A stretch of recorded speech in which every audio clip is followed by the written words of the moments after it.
खाना बना रही लता कहती है, ये क्या कीर्ति, तुम्हारा चेहरा तो उतरा हुआ है, लगता है तुम्हारी तबीयत बहुत ज्यादा खराब है। हाँ, आज मेरे पेट में बहुत ज्यादा दर्द हो रहा है, इसीलिए मेरा बिल्कुल भी खाना बनाने का मन नहीं कर रहा। लेकिन सुनील काम पर निकल गए, अगर मैं खाना नहीं बनाऊंगी तो वो भूखे रह जाएंगे। बस इतनी सी बात, तुम्हें आज खाना बनाने की कोई जरूरत नहीं है। हम आखिर किस दिन काम आएंगे? एक दिन तुमने भी हम सबको खाना बनाकर खिलाया था, हम खुद खाना बना लेंगे।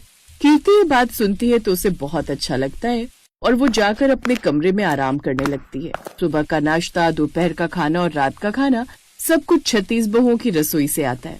ऐसे ही पूरा हफ्ता वो उसे रसोई में काम नहीं करने देती और ये सब कुछ देखकर उसने एक दिन मन में कहा, सगे रिश्तों में भी इतना अपनापन नहीं होता जितना इन लोगों के बीच में है, और मैं बेकार में इन लोगों से चिढ़ रही थी। अगर मैं थोड़ा सा एडजस्ट करूंगी तो मुझे यहाँ पर दिन काटने में इतनी ज्यादा परेशानी भी नहीं लगेगी। यूं ही कीर्ति एक दिन खाना बना रही होती है, तभी उसके पापा का कॉल आ जाता है और वो अपने पापा से बात करने के लिए चली जाती है, क्योंकि 36 बहुओं की रसोई में बहुत ज्यादा शोर आ रहा था।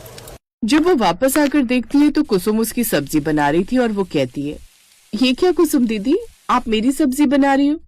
कीर्ति, तुम जल्दबाजी में फोन पर बात करते हुए बाहर चली गई और तुमने गैस बंद ही नहीं किया था। तुम्हारी सब्जी बस जलने वाली थी कि तभी मेरी नजर पड़ गई और मैंने तुम्हारी सब्जी बनाकर तैयार कर दी है।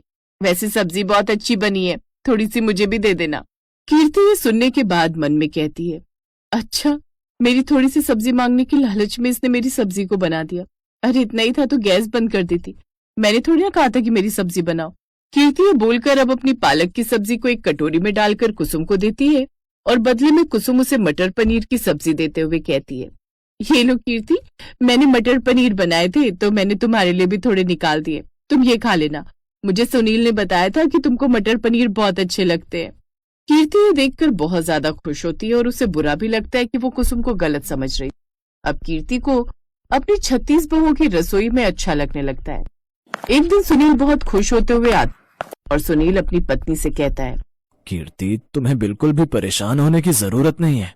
मैंने हमारे रहने के लिए घर ढूंढ लिया है, उसका किराया 5,000 रुपए है, लेकिन मैं सब कुछ मैनेज कर लूंगा। थोड़ा ओवर टाइम कर लूंगा तो सब कुछ संभाल लूंगा और हम जल्द से जल्द वहां पर शिफ्ट भी हो सकते हैं। नहीं सुनील जी, अब मुझे इस 36 बहुओं की रसोई में अच्छा लगने लगा है, बहुत अपनापन लगता है। शुरू से सिर्फ मम्मी पापा और भाई बहन के बीच में रही, लेकिन इतनी सारी औरतों के बीच में रहकर बहुत अपनापन लगता है। ये हर सुख दुख में मेरा साथ देती हैं। मैं ये 36 बहुओं की रसोई छोड़कर जाना नहीं चाहती।